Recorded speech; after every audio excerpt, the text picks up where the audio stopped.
want to run through a couple of examples of motion with constant acceleration. So this is 1D kinematics.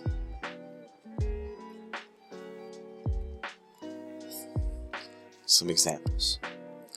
So here's one. I'll give you the problem first and then start working through. A motorcycle is going to start at a red light at rest.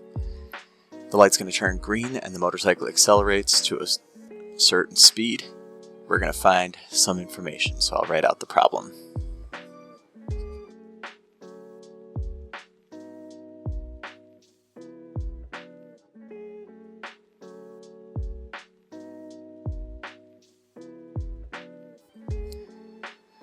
Alright, so for me, what I want to do is I want to pick out the information that I can. I'm going to make my table. I know I talked about the table and said that it was something that I was going to be sticking with, that you don't have to one way or the other. But I can't show you how you're going to solve problems. I can show you how I'm going to solve them. That's what I'm doing. So I'm going to start with my variables that show up in kinematic equations. I've got x initial, x final, v initial, v final, a, t. Those are all the variables that I could come across. I've got this motorcycle.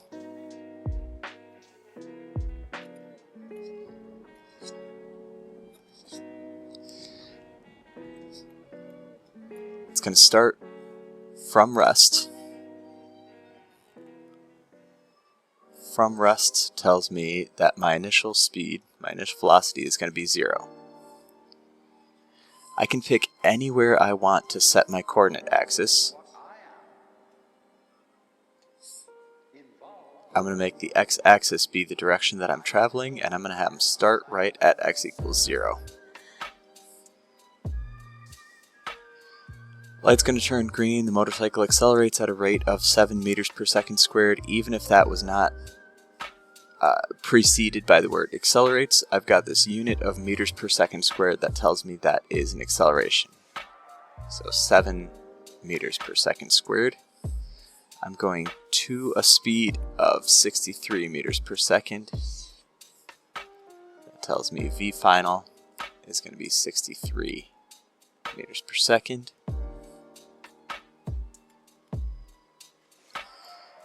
And then I'm looking for how long does it take? Looking for time. And how far do I go? Looking for x final. So those are both unknowns. How far? How long? I'm going to look for how long first just because it was given first. So I will put a star on that thing. And then I'm going to write my kinematic equations. I've grabbed all of the information that I need out of the problem, so now my problem becomes this. My kinematic equations are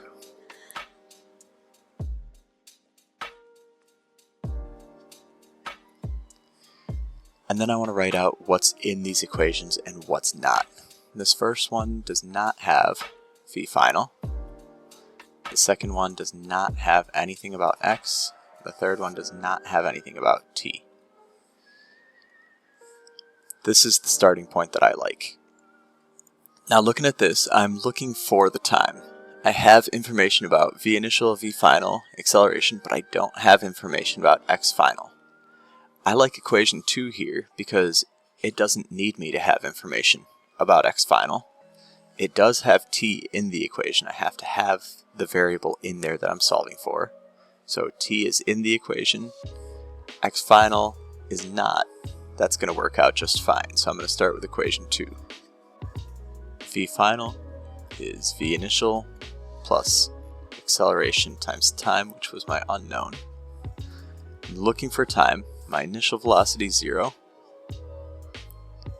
I'm going to solve for t. So I'm going to divide by a. That'll get rid of it over here. Divide by a. Over on the left side, I get v final over a. On the right side, I get just t. Now I've got something that I can plug into, so I will. I've got 63 meters per second for my v final divided by my acceleration. That is 9 seconds equals t. In case you were looking at this and saying, man, 9 seconds to accelerate, 63 meters per second is like 150 miles an hour. This thing better take a minute. So 9 seconds. And I like to add that into my table just so that I've got it. The second question said, how far am I going to travel during this amount of time? So I'm looking for x final now.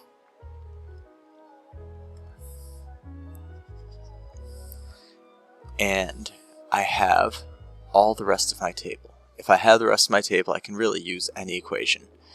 Equation 2 is not going to be helpful to me because I don't have x in there, so I can't really use that to find x. But equation 1, that's nice, and it's already written in terms of x final equals. Got x initial, v initial t, half a t squared, x initial 0, v initial 0, half a t squared, and I can plug in my numbers. Half 7 meters per second squared, 9 seconds squared, and that gives me 283 and a half.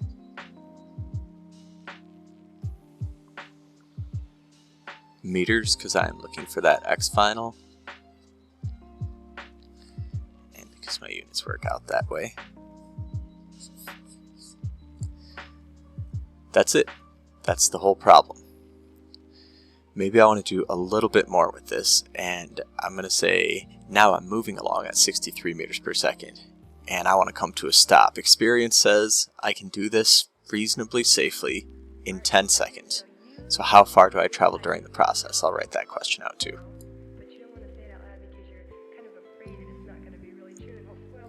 And I'll draw a quick picture again.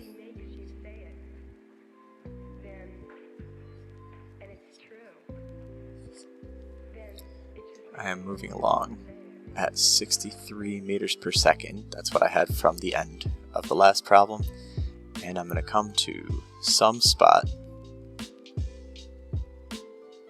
I don't know where it is, but I know how far. Tells me that x final is going to be what I'm looking for. I get to pick wherever I want to be x equals 0. I don't have to use the same one as last time. I don't have to recycle my variables. So I'm going to say that's my x-axis. And right here, wherever I start, that's going to be my x equals 0. I want to come to a stop. Coming to a stop tells me my v final is going to be 0. And 10 seconds sure looks like a time.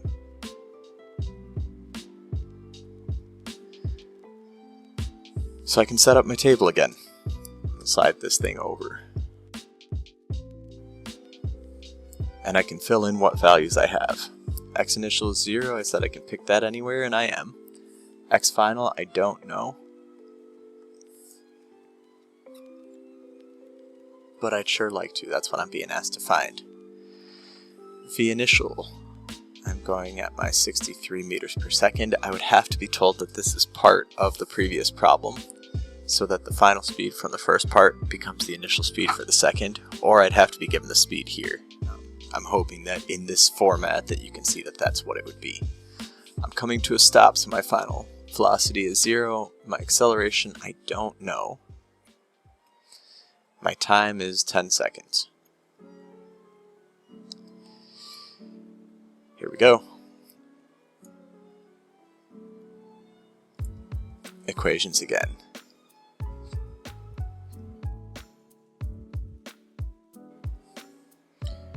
First equation, no v final. Second one, no x. Third equation, no t.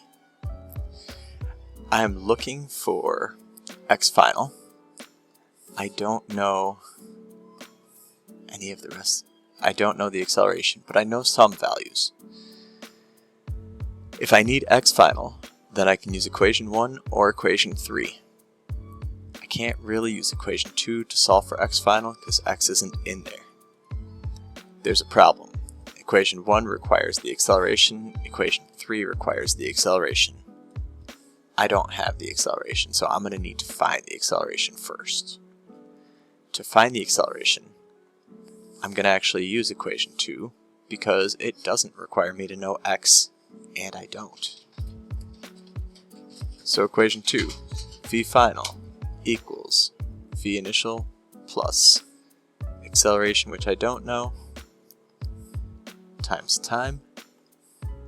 My v final is 0. I can solve for acceleration.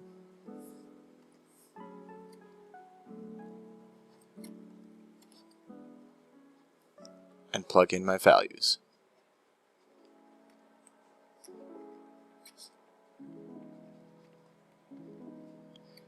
And I get negative 6.3 meters per second squared.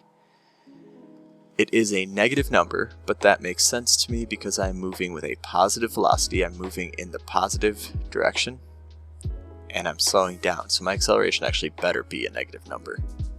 Otherwise, I'll speed up. Now I'm looking for x final, and I have all of my other terms. I used equation 1 before, and it's actually the most natural one to use here, but I haven't used equation 3 in an example yet. So I'm going to use equation 3 just to show you that that one works too. V final squared is v initial squared plus 2 acceleration delta x. And that guy's 0, so I can solve for delta x. Negative v initial squared over 2a.